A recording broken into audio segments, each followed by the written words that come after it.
Hello guys, welcome back to my channel Wave Shopping. I hope all of you are doing well and safe and I am doing well too.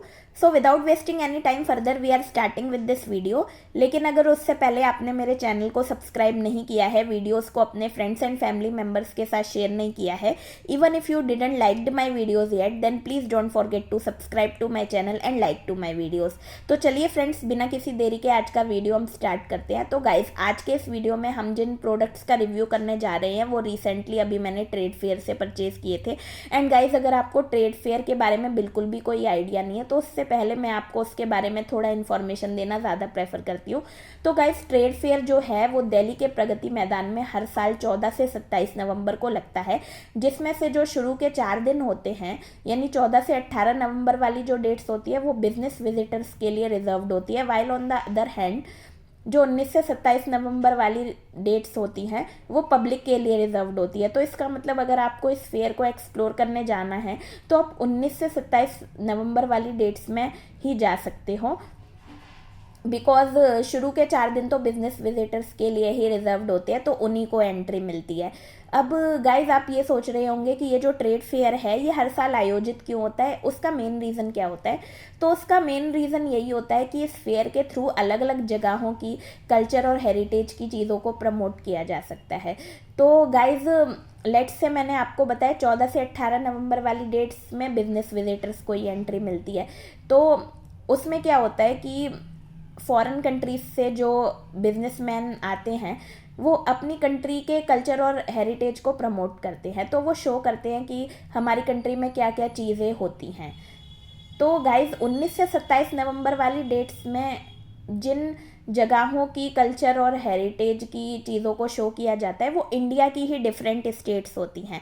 And उसमें से एक जो होती है वो focus state होती है and बाकी पार्टनर स्टेट्स होती हैं। तो जैसे कि इस बार जो ट्रेड फेयर लगा था उसमें जो फोकस स्टेट थी वो झारखंड थी, एंड बाकी की 2 जो स्टेट्स थी उत्तर प्रदेश और बिहार वो पार्टनर स्टेट्स थी। तो इसका मतलब आप अगर इस बार के फेयर में आए होंगे तो आपने 3 स्टेट्स की चीज़ों को एक्सप्लोर किया होगा, यानी कि उत्तर प्रदेश, बिहार एंड झारखंड। तो गाइज, हर साल सेम नहीं होता, मतलब हर साल अलग अलग पार्टनर स्टेट्स और फोकस स्टेट्स होती हैं इंडिया की। तो आप अकॉर्डिंगली उसके अकॉर्डिंग ही एक्सप्लोर कर पाएंगे डिफरेंट स्टेट्स की चीज़ों को। तो गाइज, अब मैंने ट्रेड फेयर से क्या क्या परचेज़ किया वो मैं आपको इस वीडियो में शो करूँगी। So let's see. So guys, here is our first item जो मैंने परचेज़ किया है इस बार के ट्रेड फेयर से। तो गाइज, ये एक हैंड बैग है जो कि कोना ग्रास का बना हुआ है। एंड गाइज, इसके बारे में मैंने इंटरनेट पर ही सर्च किया था बिकॉज मुझे इसके मटेरियल के बारे में बिल्कुल भी आइडिया नहीं था कि ये मटेरियल बेसिकली होता क्या है। तो कोना ग्रास जो होती है वो बेसिकली आपकी मणिपुर में मिलेगी आपको। तो ये वहीं से बना हुआ हैंडमेड हैंड बैग है। एंड गाइज, इसकी मैं थोड़ी आपको डिटेलिंग भी शो करती हूँ। So guys, you all can see ये हैंड बैग काफ़ी ब्यूटीफुल लग रहा है एंड इस पर बहुत प्यारी एम्ब्रॉयडरी भी हो रखी है जो कि फ्लोरल पैटर्न में है, जैसा कि आप फ्रंट में देख रहे हैं। एंड इस टाइप के बैग्स में आपको अलग अलग टाइप की डिज़ाइन की एम्ब्रॉयडरी भी देखने को मिल जाती है। तो मेरे को ये फ्लोरल पैटर्न पसंद आया था तो मैंने इसी डिज़ाइन की एम्ब्रॉयडरी वाले बैग को पिक किया। एंड गाइस, थोड़ा इसकी डिटेलिंग की बात करूँ, यहाँ से आपको हैंडल मिल जाते हैं तो आप इन हैंडल्स के थ्रू इसको होल्ड कर सकते हैं। एंड यहाँ पे आपको चेन भी एक मिलती है। तो गाइज, वैसे ये वाले जो बैग्स होते हैं ये अलग अलग साइजेस में अवेलेबल और शेप्स में अवेलेबल होते हैं। तो गाइज, ये जो है यू शेप का बैग है, जैसा कि आप देख सकते हैं यू शेप में ही है ये हैंड बैग।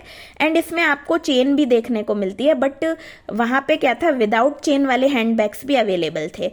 तो गाइज, अब मैं आपको अंदर से दिखाती हूँ इसके बारे में, लाइक इसके अंदर क्या क्या कंपार्टमेंट है। Let's see. So guys, you all can see कि अंदर का कंपार्टमेंट इस टाइप का है। तो इसके अंदर क्या है गाइज कि पॉकेट्स वगैरह नहीं है, लेकिन इसके अंदर स्पेस इतना है कि आपको अगर कहीं जाना हो तो आप इसके अंदर अपनी काफ़ी सारी चीज़ें कैरी कर सकते हैं। तो गाइज़ मुझे तो विदाउट चेन वाला चाहिए नहीं था, इसलिए मैंने ये चेन वाला ही पसंद किया परचेज़ करने के लिए। तो गाइज़ मैंने आपको इसका अंदर का कंपार्टमेंट भी शो कर दिया। तो आप इसके अंदर कई सारी चीज़ों को कैरी कर सकते हैं। बाकी पॉकेट्स वगैरह तो एज सच आपको नहीं मिलती हैं, बट फिर भी आप इसके अंदर काफ़ी सारा सामान कैरी कर सकते हैं। अब मेन बात पे आते हैं कि इस हैंडबैग का प्राइस कितना था। तो ये मैंने 1400 रुपये में ख़रीदा था। तो guys I know it sounds so expensive, but कई बार ऐसा होता है कि कुछ चीज़ें आपको लोकल मार्केट्स में नहीं देखने को मिलती है। तो आप, होता है ना ऐसा कि कहीं अगर आप किसी न्यू जगह पे जाएं तो वहाँ अगर आपको कोई ऐसी चीज़ मिली जो आपने लोकल मार्केट में कभी देखी ना हो, तो आपको उसको ख़रीदने का या परचेज़ करने का मन करता है। तो same thing was happened with me. मैंने ये हैंड बैग भी इसीलिए परचेज़ किया। तो गाइज़ अगर मैं बात करूँ विदाउट चेन्स वाले बैग की, तो जो विदाउट चेन वाले बैग थे वो 600-800 मतलब डिफरेंट रेंज में थे। बट जो रेंज होती है वो साइज़ पर भी डिपेंड करती है, एंड उसके अंदर चेन है या नहीं इस बात पर भी डिपेंड करती है, एंड मे भी हो सकता है शेप पर भी डिपेंड कर दी हो, एंड इसके ऊपर जो एम्ब्रॉयडरी हो रखी है, मतलब डिफरेंट फैक्टर्स हैं जो इस बैग का प्राइस तय करते हैं। सो आई परचेज्ड दिस कोना grass hand bag in the cost of 1400, यानी 1400 रुपये में मैंने परचेज़ किया। तो गाइज़ अब हम दूसरी चीज़ को एक्सप्लोर करते हैं, लेट्स सी। सो गाइज़ दूसरी जो चीज़ है वो एक क्लच है, एंड ये भी कोना ग्रास का ही बना हुआ है। तो गाइज़ मेरे को ये क्लच भी काफ़ी पसंद आया था, इसलिए मैंने इसको परचेज़ किया था। अब गाइज़ इसके अंदर का कंपार्टमेंट भी मैं आपको शो करूँगी, आप देख सकते हैं। इसके ऊपर भी फ्लोरल पैटर्न की एम्ब्रॉयडरी की गई है। ये पर्पल कलर के जो फ्लावर्स हैं वो कितने ज़्यादा ब्यूटीफुल लग रहे हैं। एंड चलिए अब हम देखते हैं इसका अंदर का कंपार्टमेंट कैसा है, लेट्स सी। तो गाइज आप देख सकते हैं इसका जो अंदर का कंपार्टमेंट है वो कुछ इस टाइप का है, एंड यहाँ पे अभी आपको एक चेन मिलती है।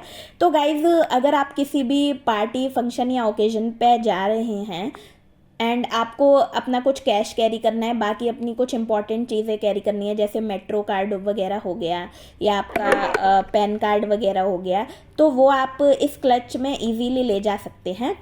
तो इसके अंदर आपका कैश भी आ जाएगा, साथ ही साथ आपकी इम्पॉर्टेंट और चीज़ें जो आप नॉर्मली वॉलेट में रखते हैं वो भी आ जाएगी। एंड गाइज एक और ख़ास बात इन कोना ग्रास से बने हैंड बैग्स एंड क्लचेस की ये है कि ये इको फ्रेंडली होते हैं। तो कहने का मतलब अगर आप अपने डे टू डे लाइफ में प्लास्टिक बैग्स का इस्तेमाल करते हैं तो हम जानते हैं कि वो एनवायरनमेंट फ्रेंडली बिल्कुल नहीं होते, तो ये काफ़ी इको फ्रेंडली हैं। एंड बात करूँ मैं इस ब्यूटीफुल से क्लच की, तो ये मैंने 400 रुपये में ख़रीदा है। तो चलिए अब हम देखते हैं कि तीसरी कौन सी चीज़ खरीदी थी मैंने वहाँ से, लेट्स सी। तो गाइज़ ये वो तीसरी चीज़ है जो मैंने ट्रेड फेयर से परचेज़ की थी, एंड ये है एक लेदर जैकेट। तो गाइज़ मैं जनरली जो जैकेट्स वगैरह प्रेफर करती हूँ विंटर के लिए, वो क्रॉप्ड जैकेट्स प्रेफर करती हूँ, मतलब जो ज़्यादा लॉन्ग ना हो। तो ये एक क्रॉप लेदर जैकेट है जिसके ऊपर चेन्स का बहुत ब्यूटीफुल सा पैटर्न बना हुआ है। एंड गाइज ये जैकेट जो है ये प्योर लेदर में है, इसका मटेरियल ये रेक्सीन की जैकेट नहीं है। मतलब जब मैंने इसको देखा था फेयर में तो मेरे को लग रहा था कि ये शायद रेक्सीन की जैकेट है, बट ये एक लेदर की जैकेट थी। एंड चलिए मैं आपको इसकी और डिटेलिंग दिखाती हूँ। तो गाइज ये है इसके अंदर की डिटेलिंग। मैंने चेन को ओपन कर दिया, एंड यहाँ पे आपको इसका ब्रांड नेम देखने को मिलता है which is jack neck. And guys यहाँ पे इसका साइज़ दिया हुआ है विच इज़ 44। एंड गाइज यहाँ पे थोड़ा इन्फॉर्मेशन है इसी लेदर जैकेट के बारे में। तो गाइज़ यहाँ पे इम्पॉर्टेंट इन्फॉर्मेशन दे रखी है कि ये लेदर की जैकेट है। इसकी लाइनिंग जो है वो 100% पॉलिएस्टर मटेरियल की बनी हुई है, एंड इसको आपको मशीन वॉश नहीं करना है, ब्लीच नहीं करना है, आयरन भी नहीं करना है इसको, एंड ड्राई क्लीन भी नहीं करना है। बिकॉज इन चीज़ों से क्या होता है, लेदर की बनी जैकेट है तो ये जैकेट फिर ख़राब हो सकती है। एंड गाइज यहाँ पे मल्टीपल चेन्स आपको मिलेंगी इस जैकेट में। दो तो ये साइड वाली चेन्स हो गई, एक ये मिड में हो गई, एंड एक आपको इधर कॉलर के पास मिलती हैं। बाकी की जो दो हैं वो आपको इसके जो आर्म्स वाला एरिया है इस पे देखने को मिलती है, जैसा कि मैंने आपको शो किया। अब गाइज आप इस जैकेट को 3 तरीके से स्टाइल कर सकते हैं। या तो आप इस पूरी चेन को ओपन रखिए मिड वाली को, या फिर आप क्या करिए, हाफ चेन जो है वो बंद कर लीजिए, तो वो पैटर्न सबसे ज़्यादा स्टाइलिश लगेगा। एंड या तो आप पूरा ये जो टॉप पोर्शन है यहाँ तक इसको बंद करके पहनिए, तो आप अपने प्रेफरेंस के अकॉर्डिंग इसको स्टाइल कर सकते हैं। तो ये प्योर लेदर की जो जैकेट है ये मुझे पड़ी 3200 रुपये में। So guys this is our next item, जो कि है एक कॉलर शर्ट। एंड गाइज ये शर्ट मुझे मिली है 1500 रुपये में। I know it sounds too expensive again, and मैंने बार्गेन करने का ट्राई किया था बट शॉपकीपर ने बार्गेन नहीं किया था, बिकॉज इसका जो मटेरियल है वो इंडिया का नहीं है, वो आई थिंक कहीं बाहर का ही है। एंड गाइज मैंने इसके ऑनलाइन रेट्स भी चेक किए थे। लाइक इस प्रोडक्ट को गूगल में एक सर्च बाय इमेज का ऑप्शन होता है, इसकी पिक क्लिक करके मैंने इमेज के थ्रू भी इसको सर्च किया था, तो ये एक वेबसाइट पर 1799 में अवेलेबल थी। तो इसका मतलब मेरे को ये इन जनरल महंगी नहीं पड़ी, लेकिन कहने का मतलब ये एक एक्सपेंसिव परचेज थी मेरे एंड से। तो गाइज अगर मैं इस शर्ट की और डिटेल्स की बात करूँ तो ये अलग अलग कलर्स में अवेलेबल थी वहाँ फेयर में, लाइक बेबी पिंक कलर में भी थी। एंड ये वाली जो मैंने परचेज़ की है ये थोड़ा फ्रोजी सा कलर है, फ्रोजी ब्लू कलर है। एंड गाइज इसका मुझे डिसएडवांटेज बस यही लगा कि इसके प्राइस पे मैं बार्गेनिंग नहीं कर पाई शॉपकीपर से, बट इन जनरल मुझे ये शर्ट काफ़ी अच्छी लगी थी, क्योंकि ये समर्स के लिए बेस्ट है। समर्स के कैजुअल वेयर या डेली वेयर पर्पस के लिए काफ़ी बेस्ट शर्ट है ये, तो आप इसको डेली वेयर में पहन के जा सकते हैं। एंड आप देख सकते हैं गाइज इस पे कितनी प्यारी एम्ब्रॉयडरी हो रखी है, ये फ्लोरल पैटर्न आप देख रहे होंगे। सो आई होप ये शर्ट आपको पसंद आई होगी। So guys last but not the least, मैंने ट्रेड फेयर से परचेज किया था ये टॉप, एंड ये भी काफ़ी एक्सपेंसिव था बिकॉज ये मेरे को 2500 रुपये का मिला है, बट इसका पैटर्न मुझे काफ़ी अच्छा लगा था तो मैंने इसको परचेज कर लिया।